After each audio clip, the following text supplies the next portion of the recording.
Good morning, friends, and welcome back to the online learning platform at Department of Civil Engineering.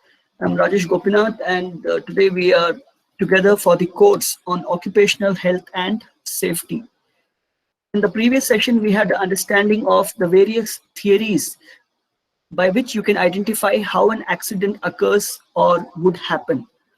In today's class, we shall try to understand the various aspects and the steps which are involved during an accident investigation.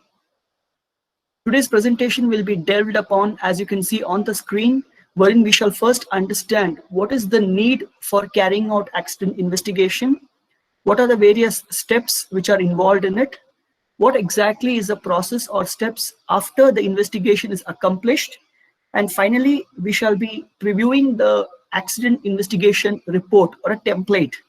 And then I shall summarize the presentation and list the references for your kind perusal. So friends, what exactly is the importance or significance of carrying out an accident investigation? Please understand, state government or central government, they may or they may not involve in accident investigation. It all depends on the severity of the accident, the significance or the bearing that the accident has, done on the economy or the health of the country or the state in itself. What we need to understand is even who carries out investigation, this role varies from nation to nation. Probably in some cases it would be an internal person, or some cases it would be an external person. All this depends with respect to your accident plan. Now, why should I carry out an accident investigation? Because I want to understand what were the events or what was the sequence of events which has led to the accident. The prime objective, of course, is to make sure that no more accident happens again. So how do you do that? By identifying the various causes which have led to the accident. Yes, there would definitely be one principal cause. There would be probably several contributing causes. They may be direct cause or indirect cause. But yes, there is always a root cause which has led to the accident. Now, once you are aware of the various causes, then you can easily frame the preventive measures and corrective measures. By doing so, you can ensure that there are no further incidents, accidents, or near misses in your workplace. Now, having introduced your corrective measures, what do you do? How do you go about doing it?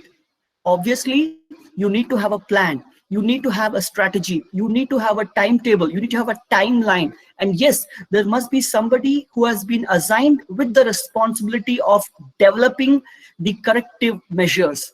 Please understand, an accident investigation is not just merely to avoid an accident, avoid an incident, or eliminate it totally. But yes, it is also required because there are certain legal issues, legal aspects that have to be met with when an accident takes place.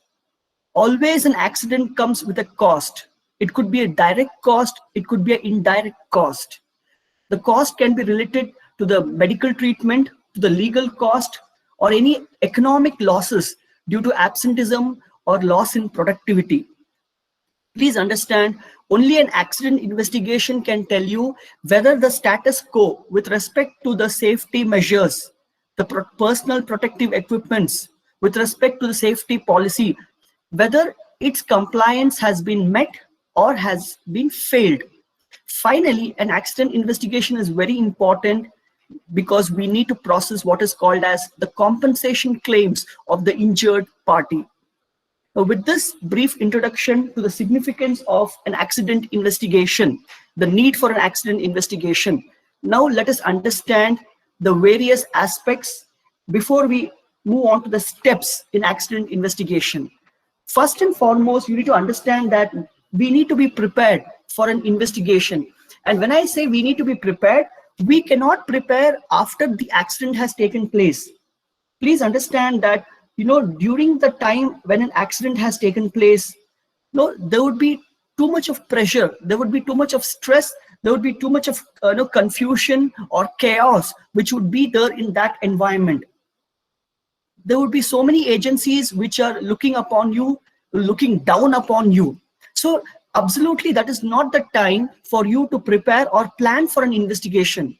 Therefore, any agency, any industry, any enterprise must have their plan well prepared. And this is to ensure that in the worst cases, if an accident has taken place, then this plan has to be implemented. Please understand, even the direct consequences have to be mitigated. And it is very important that this agency or this industry or the enterprise must come in contact with all your stakeholders, probably the internal stakeholders or the external stakeholders. It could be your co-workers, it could be the management, it could be the ministry, it could be OSHA, and yes, definitely the emergency services or the medical services. Apart from this, there is also the central government or the state government and the media, which is always, hovering around if in case an accident has taken place. So it's always better that an industry, as a part of its safety policy, develops an effective accident investigation plan much before an accident has actually taken place. Now, when it comes to making a plan, what are the various aspects that you need to understand? First is, you need to understand how to secure the scene of an accident. You need to decide who will investigate if an accident takes place, who is responsible for conducting it. That is, who will be the team leader? Would it be the supervisor? Would it be the safety manager? And so forth. Who will be part of the investigating team? Whatever information that you've collected during this investigation, how do you store it? How do you report it? One important aspect when it comes to accident investigation is, that is, if I'm an employer, okay, if I'm a safety manager, do I require any external assistance? And if I do so, under what circumstances or conditions must I do it? And most importantly, you need to have a chain of communication. Whatever communication happens, through what channel should it go to, so that all the protocols are met? If you're carrying out an accident, what are the safety measures that the safety manager himself or herself has to undertake? What equipments would the supervisor be equipped with? What PPE should the manager or the supervisor be wearing? Please understand, there are so many methods, so many techniques which are carried out when you collect accident data. This was also discussed by us in the previous session. We need to understand that all these techniques and methodologies are available to us, because every methodology has a merit and a demerit. So with all these brief aspects, the accident investigation plan has to be prepared. Okay, now with this information, now let us see what are the various steps in accident investigation. As you can see on your screen, there are totally 9 steps. So what is the first step? The first step is the step wherein you decide which incident or which accident should we investigate. Most often, any incident or accident which has led to a very severe hazard or fatality or emergency response, usually it is based on the severity that the accidents or investigations are, accidents or incidents are investigated. But this doesn't mean that we ignore certain other aspects. It is always important that it is not just an accident or incident which had high severity that should be investigated. If there has been a near miss, okay, if there has been an accident or an incident but the severity was very low, if there have been similar accidents which have been taking place, repeated occurrence, if there is a legal procedural requirement. So friends, it is not just the severity that you need to think about when we decide what to investigate. The other aspects that I have discussed now, they also should be thought of and compared when you wish to investigate. Please understand, if you do not investigate a near miss, tomorrow the near miss may lead to an incident or it may lead to an accident. Tomorrow, if you do not investigate an incident or accident where the severity was low, it also may lead to an accident or incident with higher severity.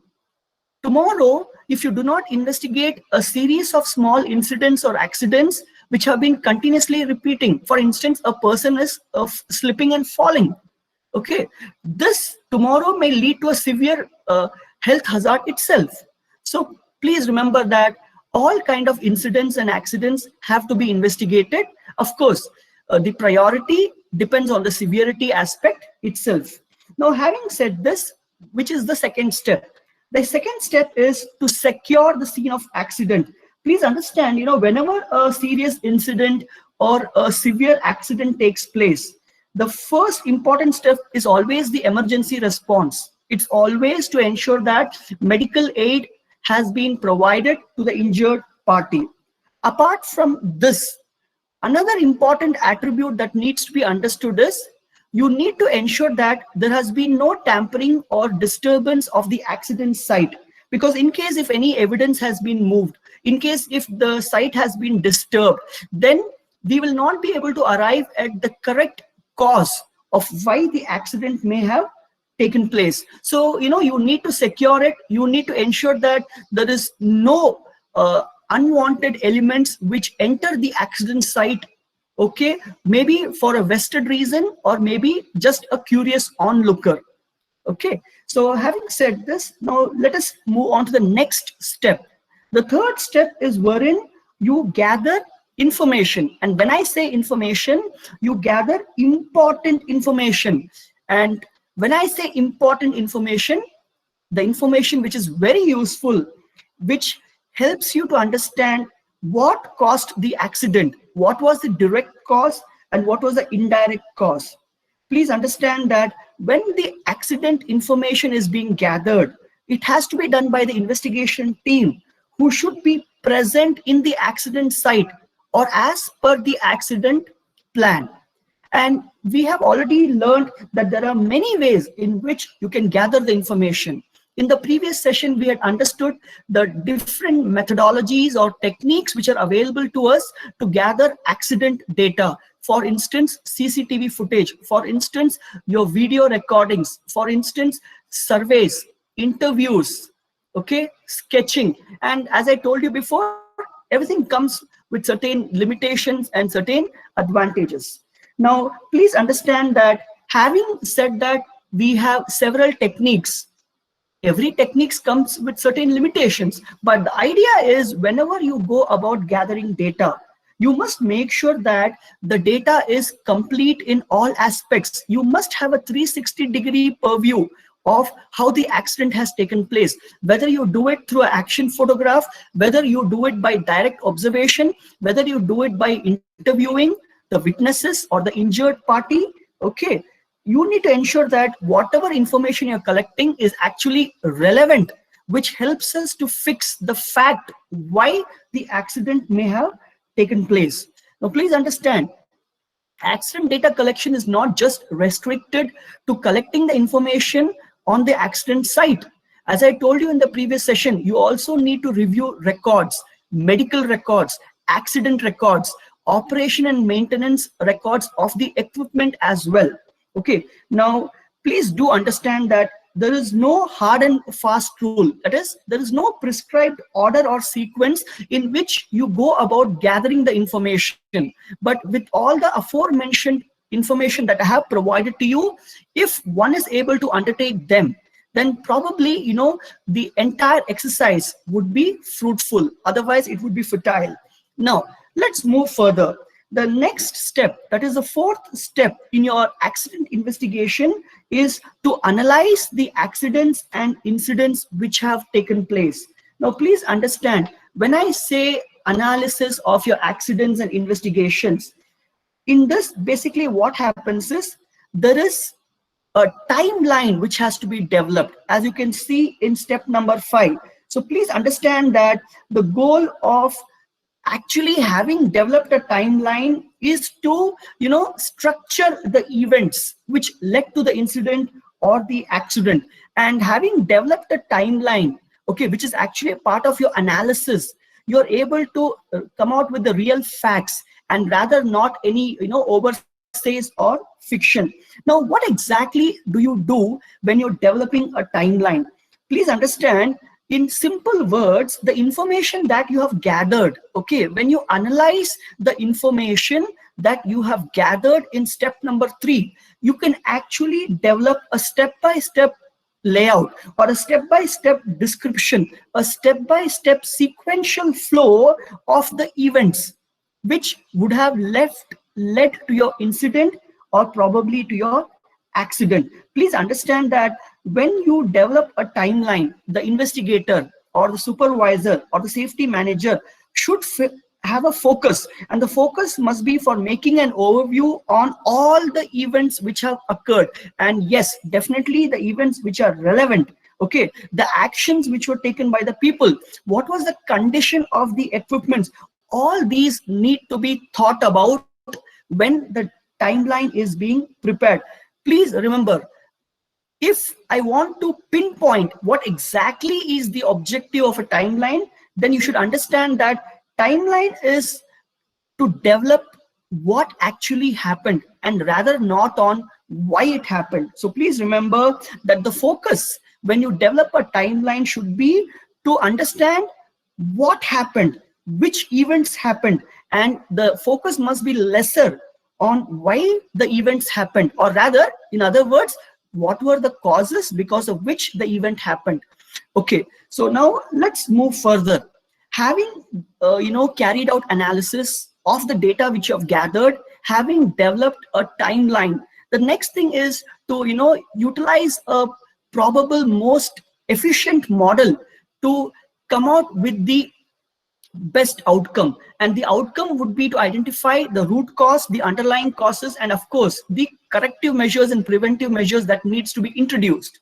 Now, when we speak about models, our objective is not just to understand the immediate cause of what led to an accident, but there would be so many preceding events, so many preceding causes, some underlying causes, some root causes which are hidden and not which cannot be seen immediately. Okay, so you need to use a model which can actually encompass all these attributes. Please understand, it is not just always that it is a direct cause which causes incident or accident. Sometimes the indirect causes are also significant in leading to a hazard. Now, having said this, there are different kind of models that anyone can utilize. Now, we have already discussed in a previous session that there are different theories of how an accident happens. Now, if you recollect, we had spoken about the epidemiological model, we had spoken about the domino model, we spoke about the systems approach. So there are several approaches, several models that you can encompass. But I also remember telling you that every model comes with a limit and an extension. So please understand that since an accident has taken place because of 3 critical factors, one is the environment, second is the workers' approach, and third is probably the equipment or machinery. So having said this, you know very well that no one model would be most perfect. So depending on the circumstances, depending on the incident or accident, we may have to come out with a combination of all the models. So this, of course, the decision is left to the supervisor or the safety manager or the investigator. Okay, now please understand, the simplest way of actually analyzing your findings of accident is trying to find out which are the events which led to your accident. So probably analyzing the sequential preceding events can tell you why the accident took place. Okay, or otherwise you can also go for a systemic model wherein you know very well that the interaction which takes place within a system, and what is there in a system, the workers, okay, the machinery and the environment. Depending on the interaction, the accident takes place. So if you're able to analyze these 3 important factors, you can understand why the accident may have taken place. And of course, there is always a causal effect. For anything which has happened, it would have a relationship with another attribute. So if you're able to identify the cause-effect relationship, then also you can avoid accidents in the future. So Having done this, all you need to do is you need to choose which is the best model for this accident or investigation. Please understand, you need to ensure that your model should not be too complicated. Okay, it should be very simple, very easy, and of course your investigator or the investigating team must have been trained upon to use this model. So with this information, having understood what led to the accident, now the following step or the succeeding step is to make recommendations. Now when I say recommendations, the preventive measures, the corrective measures, so these need to be formulated, and once they are formulated within the part of your plan, okay, then the idea is to ensure that tomorrow no accident takes place. So please understand, it is not just to investigate the accident and come out with a corrective and preventive measure. It has to be implemented. Its effectiveness has to be checked, and you need to ensure that there is continual improvement. That is, the incidents and accident rate must come down or be as good as zero. Now, with all this done, the last step is to submit the report. Please understand, an accident report would have to be submitted to several parties. It could be the OSHA, it could be the ministry, it could be probably the state government, and so forth. Now, a copy of the report also has to be maintained in the safety department of any industry.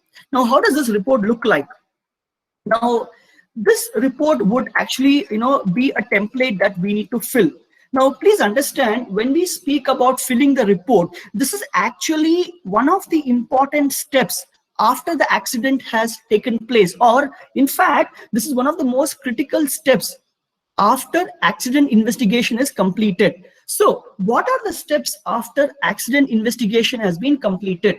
Much before you submit your report to any agency, you need to ensure that the following important points that have been highlighted here are followed upon. That is, you need to ensure that you inform, you instruct, you guide the employee. The employee may be a worker who got injured or was a witness. Okay, the incident, it could be an incident, it could be an accident, it could be a near miss. Okay, irrespective of all this, the employee has to be warned, instructed, advised, and guided of how to work in a safe manner.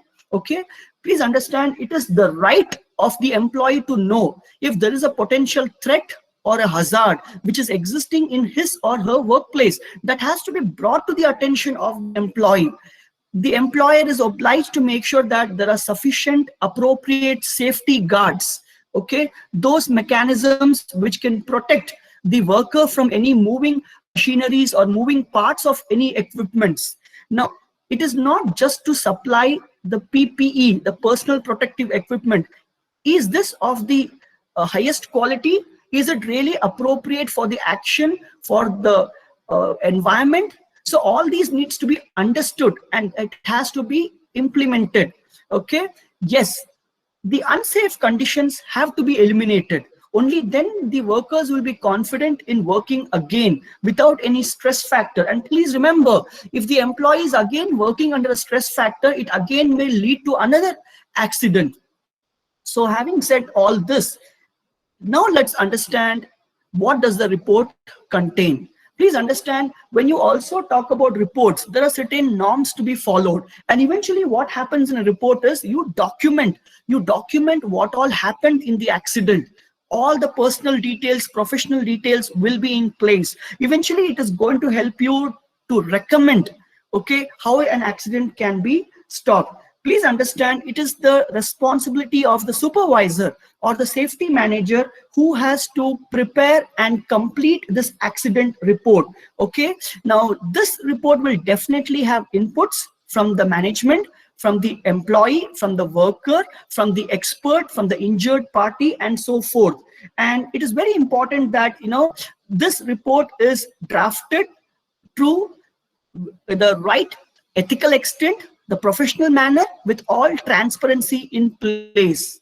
Please understand, a copy of this, as I said previously, needs to be maintained in the department, in the agency, in the industry. Now also a copy of this should be submitted to the various agencies. Please remember, reviewing this accident investigation report also becomes one of the sources of acquiring accident data so that we can prevent it.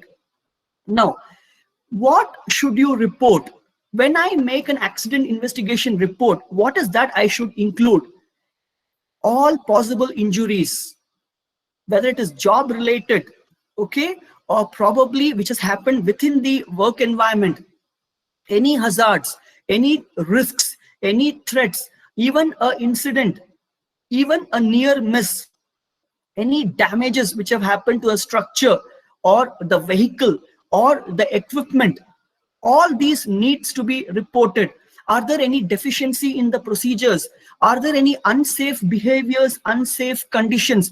All of these have to be reported. All of these have to be part of the accident investigation report.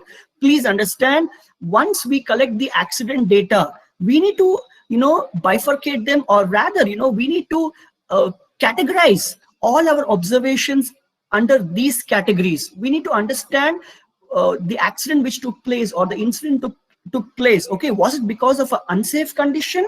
Was it because of unsafe behavior? So probably this screen, what you see, gives clarity, okay, to any individual, any third party who reads the report to understand what exactly happened and why you think it might have happened. Now, this is a simple template of your accident investigation report.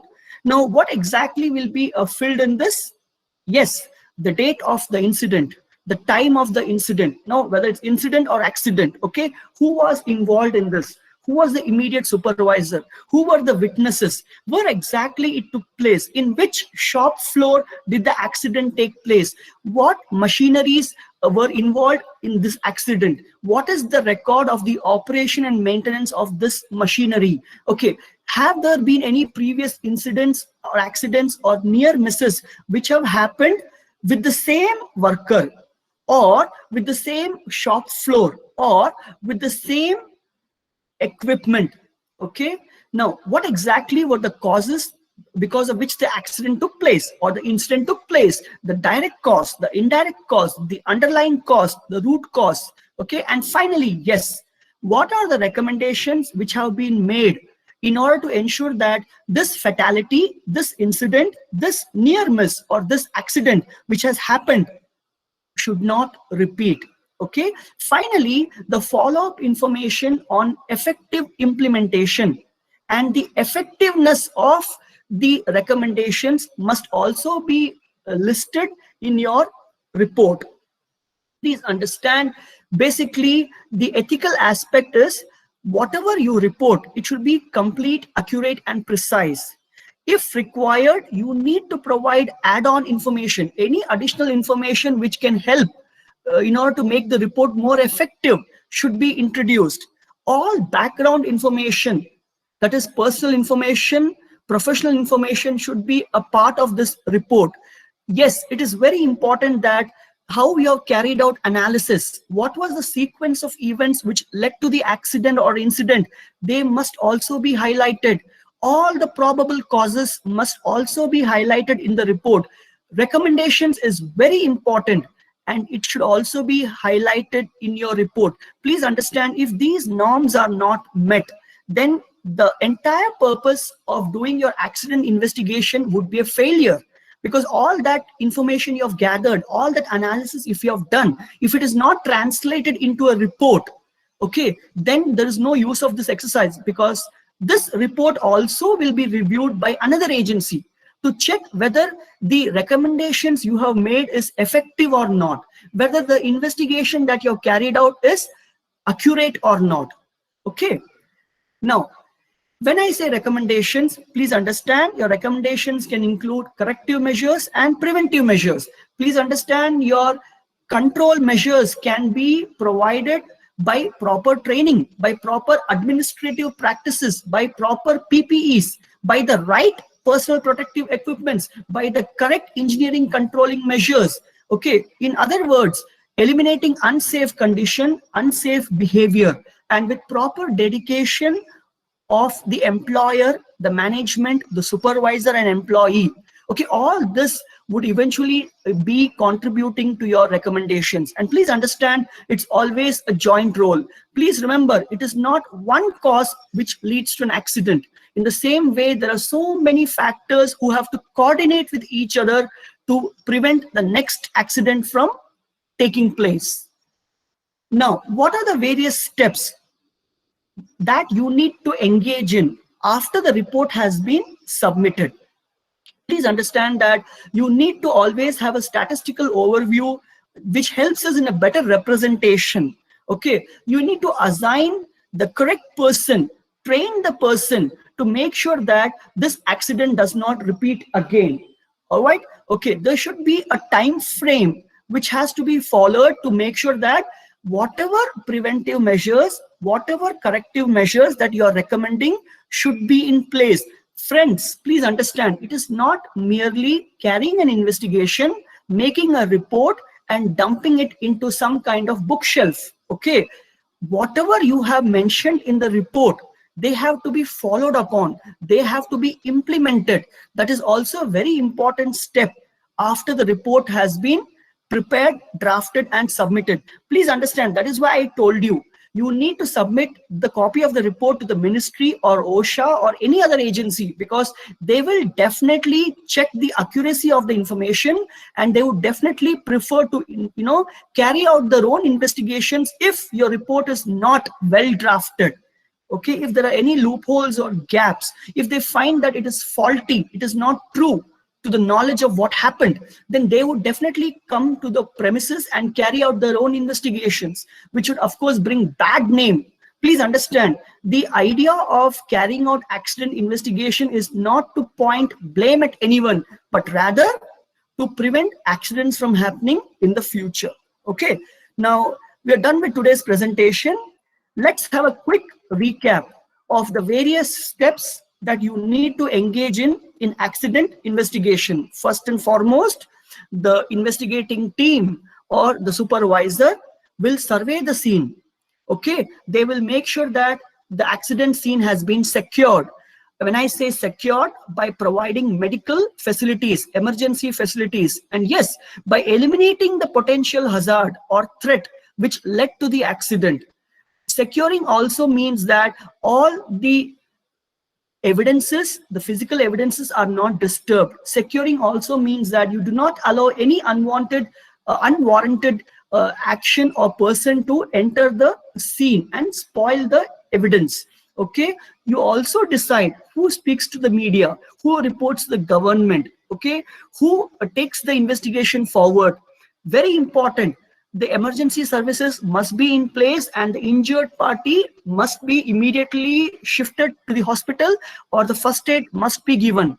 Please understand that the primary role is always to provide the medical aid. The investigation will follow later and not the other way around. Okay, and then of course, once the medical emergencies have been met with, once the first aid has been delivered, then you go about starting the investigation by collecting evidences. And there are many ways in which you can collect evidences. Also, one among them is by interviewing the injured party, the supervisor or the witnesses. Of course, there are norms, there are protocols that you need to follow. You don't cross your limit. You make the injured party or witness feel comfortable. Ask only questions which are straightforward. Use action words such as who, what, why, when, where.